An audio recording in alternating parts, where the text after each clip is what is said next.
Bienvenidos a un capítulo más de Gatos al Aire. Y bueno, nuevamente nos encontramos con Esme, la psicóloga con la que estuvimos platicando hace algunos capítulos. Y bueno, Esme, ¿cómo has estado? Hoy fuiste a correr, ¿cómo te sientes? Yo pensé que no iba a venir porque ayer me habló y me dijo, es que tengo la carrera de la UV.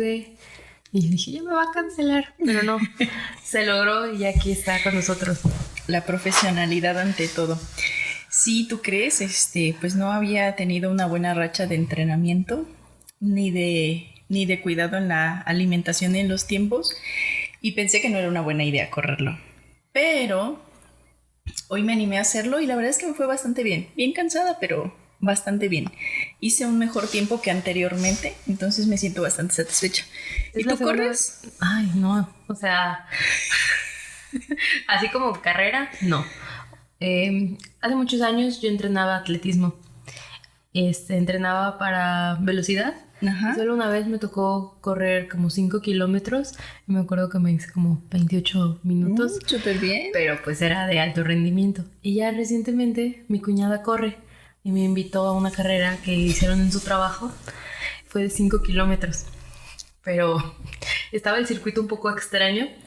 Y yo me acuerdo que ya estaba muy cansada, llegué a la meta, según terminé y vi que la gente seguía corriendo, pero el circuito estaba cortado, entonces llegabas a la meta, tenías que hacer otra cosa y ya terminaba, entonces no la terminé, pero yo me di cuenta hasta el final y me dieron mi medalla, pero creo que corrí como 3.5. O sea, Oye, no pero alcancé los 5. Está súper bien que te animaras otra vez. Sí, pero bueno, hablando de correr, fíjate que muchas veces me siento así como un poquito ansiosa, cansada y de repente me dan así ganas de salirme a correr en la madrugada para cansarme. Sí. Obviamente pues no me salgo, pero fíjate que antes, cuando vivía en casa de mis papás, ellos tienen una caminadora y sí, varias veces me puse a correr en la madrugada. 20 minutos, 15 minutos, pero así a muchísima velocidad. Y ya que terminaba súper cansada, me bañaba y me dormía, pero acababa cansadísima. Pero no era algo que hiciera ya como entrenamiento, solo lo hacía como para calmarme. Cuando tenías mucha acumulación de energía. Sí. O de tensión. Yo creo que más tensión, como que quería enfocar como mi pensamiento en que quería correr y que quería correr bien. Y como te digo que entrenaba, pues al final sí me sé cómo correr, cómo respirar, qué hacer para no lastimarte. Más o menos, ¿no? O sea, eso ya fue hace muchos años, pero pues no sé, no tenía como un sentido de que voy a entrenar para una carrera. Solo lo hago así esporádicamente cuando me abrumo. Sí, pues mira, qué interesante lo que me platicas porque a veces, bueno, llegamos a tener situaciones muy extenuantes por estrés, porque estamos angustiados, por exceso de algo y de repente pareciera que cognitivamente con nuestros pensamientos nos bugueamos, ¿no? Y decimos, tengo que terminar tal cosa o tengo que enfocarme y de repente ya no puedo, ¿no? Estás como muy disperso y a veces parecería que canalizar ese exceso de energía que tú tienes física, pues sí ayudaría como un poco a enfocarte o a destrabarte de ese bachecito que estás pasando. Pero bueno, habla un poquito también de cómo estamos gestionando lo que estamos sintiendo, nuestras experiencias, nuestras vivencias, pero también la parte emocional. Es decir, llega un punto en el que me bloqueo y que ya no sé cómo estarlo gestionando y necesito una descarga de energía, ¿no? Y tú dices, bueno, me dan ganas de ir a correr porque es tu herramienta, es la herramienta que tú tienes, que conoces, que sabes que te ha funcionado en otros momentos, que te es útil. Y algunas personas tal vez no tengan estas herramientas que podrían ser no tan dañinas y por ejemplo vienen las autolesiones, ¿no? Como el cutting. A veces hay como una tensión muy grande, algo intolerable y no saben cómo gestionarlo, hay una dificultad de gestionar las emociones y viene la cortada, ¿no? O se jalan el cabello o se golpean o a veces se rascan demasiado. Muchas veces tiene que ver con la gestión de las emociones. Fíjate que ahorita que mencionas eso, hay algo que yo hago y yo creo que esta parte de correr pues ha sido una de las tantas cosas que hago cuando me siento abrumada. También hay una práctica que he hecho muchas veces que es romperme las encías. No es que me haga algo grave, pero me rompo las encías con las uñas hasta que me sangra. Y ya que estoy sintiendo ese dolor, digo, ya pues me voy a dejar porque no me vaya a hacer como algo más fuerte, pero ya estuve un ratote y obviamente ese dolor me dura unos 3 días hasta que sana y ya, no lo vuelvo a hacer, ¿no? Pero no sé si también es como esta manera de canalizar como otro pensamiento que tengo, decir, bueno, me voy a concentrar en este dolor físico para no estar pensando en otros problemas. Uh-huh. Pues hay como un par de explicaciones al respecto de lo que se ha elaborado hasta ahorita respecto a las autolesiones. La autolesión tiene una función en nosotros, o sea, no lo haces porque te guste, no lo haces por lo placentero que puede llegar a ser, pero sí puede llegar a generar como tantita descarga. Es decir, de esa cosa que pudieses estar viviendo como intolerable o como angustiosa, esto hace que el dolor como que te ponga en el aquí y el ahora, porque el dolor pues tiene que estar relacionado con el cuerpo y con las sensaciones. Entonces te ayuda como a focalizar un poquito. Por ejemplo,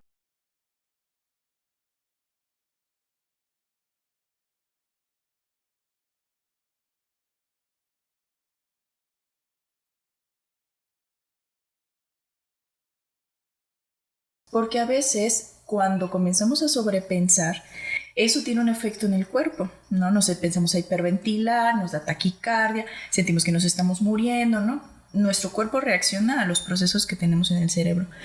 Entonces, cuando hacemos esto, que no es la herramienta más adecuada ni la más favorable, pero sí te ayuda como a centrarlo en dos sentidos. El primero, pues es que el dolor te va a poner aquí y ahora, es decir, a que te pongas atención en tu cuerpo.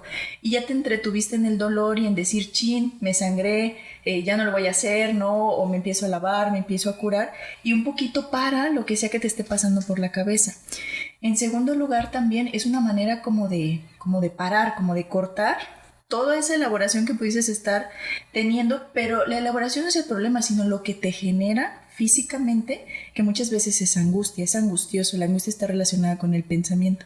Entonces tiene una función, pudiésemos decir que es una herramienta incluso defensiva, ¿no? Como tope, como si tuvieras una presa y es la compuerta de la presa como para que esa cosa no se salga.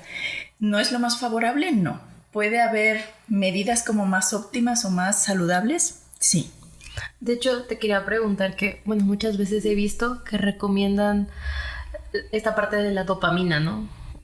Obviamente es distinto, pero como tener esta salida por algo que comas o como alguna sensación que te genere como una alegría, pero así desbordante, que también te va a distraer de este otro cuadro, ¿no? Sí, son las sensaciones que identificamos como placenteras, pero también a veces se nos van de la mano porque habría que ver qué cosas estamos interpretando como placentero. Funcionamos bien curioso los seres humanos, ¿sabes? Porque a veces las personas llegan a consulta y dicen, yo estoy haciendo tal cosa, ¿no? Y sé que eso me hace daño, me lastima. ¿Por qué lo sigo haciendo? O sea, yo estoy consciente de que eso me pasa. O sea, estoy consciente de que lo que estoy haciendo después lo voy a sufrir. Pero ¿qué hace que yo siga repitiéndolo, no? Como si se generara una adicción. Pudiese ser que estemos hablando de un circuito de recompensa, pero, por ejemplo, se piensa que en ciertos síntomas pudiesen tener una ganancia secundaria. Es decir, sí lo sufres, pero a lo mejor tiene una función distinta para ti, ¿sabes? Aparece por algo.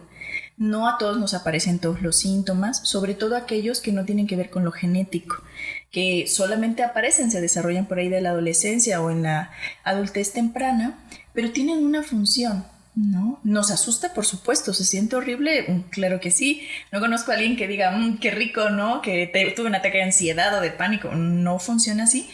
Pero muchas veces en la terapia es como encontrar el sentido de, ¿no? ¿Qué está pasando con eso? Entender de dónde viene, ¿no?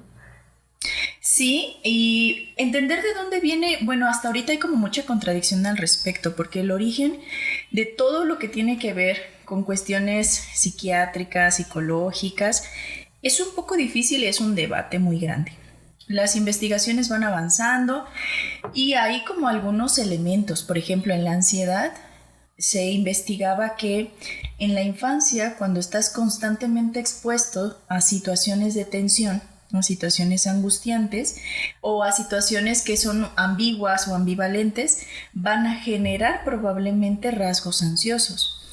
Pero en realidad no se sabe, ¿sabes? Porque sería poco ético ponerlo a experimento. No, claro, o encasillar todas las experiencias, ¿no? Claro, es más como la vivencia. Cuando hablamos de dolor, o de dolor emocional, de dolor subjetivo, de dolor psíquico, es algo tan abstracto que tiene que ver con la experiencia de la persona, ¿no? Por ejemplo, tú vas al médico porque te rompiste una pierna y te dicen, ¿qué tanto te duele? Del 1 al 10, ¿no? Te están preguntando respecto a tu escala, pero no sabemos si tu escala es la misma escala que el médico que te está atendiendo. A lo mejor tú le dices, es un 10 y él dice, ay, te pegaste en el dedo chiquito, ¿no? Pero ¿cómo se invalida eso? ¿Cómo te puede decir que tú no lo estás sintiendo? Fíjate que hace unos días me pasó que fui al médico, al quiropráctico, y tenía un dolor en la espalda y me hizo un procedimiento que se llama punción seca, donde te meten una aguja en el músculo y te lo lastiman para que después sane. Pero me dijo, yo pensé que te iba a doler y yo no lo sentí así. De hecho, para mí fue bastante reconfortante porque tenía un dolor y ahorita pues se me ha ido calmando, ¿no? Pero me dijo, es que normalmente la gente viene y se queja y me dice que le duele mucho. O no insoportable, pero que le duele. Y pues yo ni siquiera lo sentí. Entonces, hablando un poco del dolor, pues te tienes que medir basándote en tus propias experiencias. Es un tema bien complicado el del dolor. Hay muchas investigaciones en sociología que trabajan sobre la percepción del dolor, ¿no? O lo subjetivo que es el dolor. Y sobre todo el cómo se puede investigar, cómo investigas algo que es tan subjetivo. Hay también trabajos al respecto donde se habla que tiene que ver con la cultura, ¿sabes? O sea, que el dolor está relacionado con la cultura. Y se piensa que la cultura occidental, que es donde radicamos nosotros, es la cultura del dolor, le llaman. Hay otros espacios, hay otros lugares donde el dolor tiene un significado distinto, ¿no? El dolor puede enaltecer, el dolor puede ser placentero, el dolor puede ser un ritual. Y para nosotros, que además estamos en una sociedad bastante medicalizada, pues tiene mucho sentido. Digo, los planteamientos que hacen son bien interesantes como para ponerlos a debate. Oye, ahorita que mencionas esta parte de la cultura, obviamente siempre hay como estos chistes de las mamás latinoamericanas y cosas así, ¿no? Pero muchas mamás, voy a hablar de México, es como esta parte de te equivocaste y entonces te voy a castigar por esto que hiciste, y pues muchas veces o es un castigo de te quito esto o te doy un golpe o hago esto, pero es como esta parte del dolor. No sé si pudiera tener que ver que cuando tú mismo estás tratando de lastimarte, te infringes dolor por esa misma educación de que es que solo voy a poder hacer un cambio si veo un dolor. Y en vez de decir, no, si me equivoqué, me lo pueden decir y puedo buscar la manera como de resolver esta situación. No necesariamente tengo que tener un sufrimiento para poder avanzar, ¿no? Bueno, creo que tomas un tema fundamental en todo esto, ya dimos un salto más grande, que tiene que ver como con los significantes, ¿no? Es decir, que tiene que ver con lo cultural, por supuesto, que incide en el cuerpo también, que es histórico, que es social, pero cuando tú dices, bueno, ¿y qué tal si en realidad nos infringimos dolor porque es lo que conocemos, porque es parte de nuestra educación, porque hay ciertos trastornos aquí y por qué, por ejemplo, en Oriente no? ¿O por qué no se investigan las mismas cosas? Entonces, todo eso es un tema de debate como para entender de dónde surge. Ahora, algo es verdad, sea cultural, sea histórico, la gente lo padece, porque todos esos significantes tienen una incidencia y tienen un impacto en nuestro cuerpo. Pero ¿cómo podemos decir que la manifestación de un dolor emocional se da cortándose, ¿no? O la manifestación de un dolor emocional se da en ciertas conductas de riesgo, en excesos, en impulsividad? ¿Cómo es que nuestro cuerpo reacciona a todo eso? No nacemos con un gen de la autolesión, por ejemplo. Eso se va gestionando, es una manera de manifestar. Por eso pareciese que a veces hay olas de ciertos trastornos, ¿no? El trastorno de la depresión, el trastorno de la ansiedad, el trastorno límite de la personalidad. De repente hay como más de una cosa. Y pandemia nos lo dejó muy claro. O sea, depresión y ansiedad estaban a tope.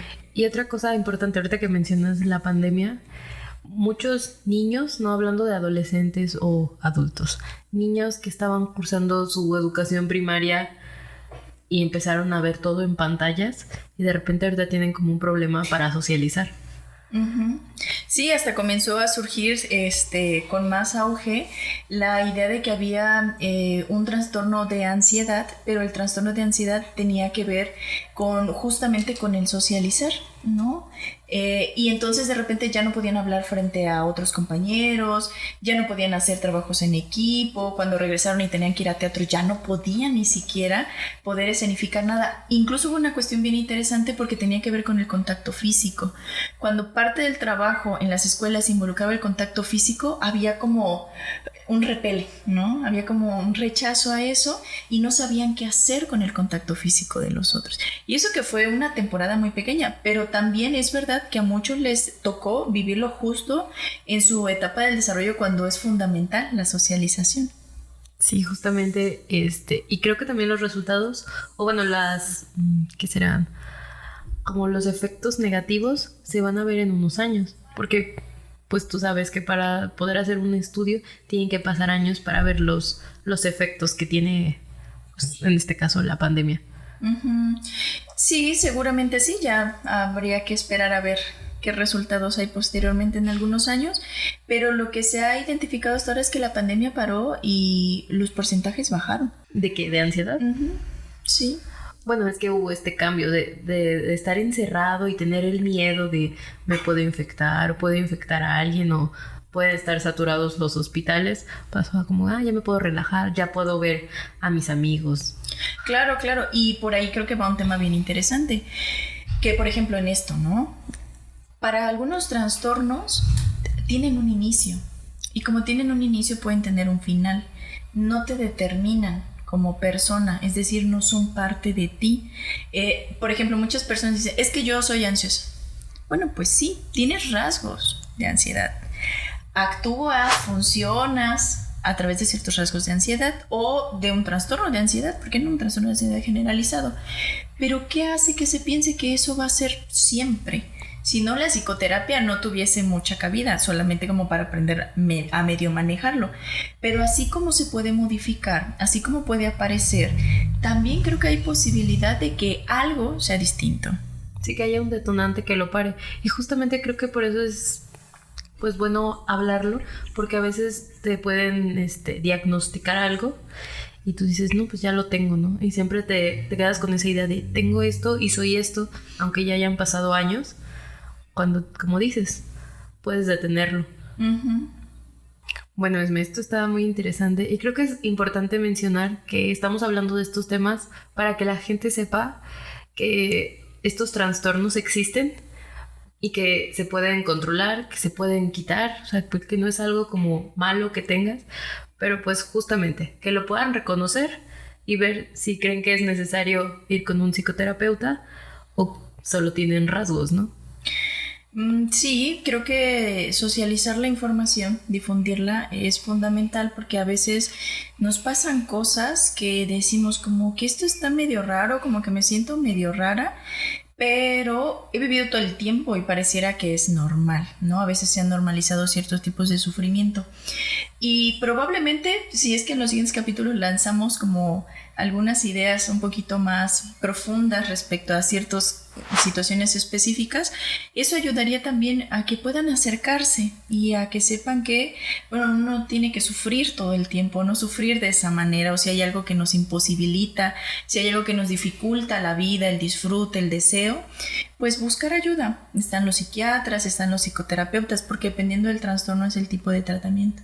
Bueno, Esme, te agradezco muchísimo que nos hayas acompañado una vez más, que te hayas ido a correr y que aún así hayas venido para acá. Gracias, Carito, un gusto estar por acá de nuevo. Claro que sí. Y bueno, pues esto sería todo por este capítulo y los vemos en el siguiente.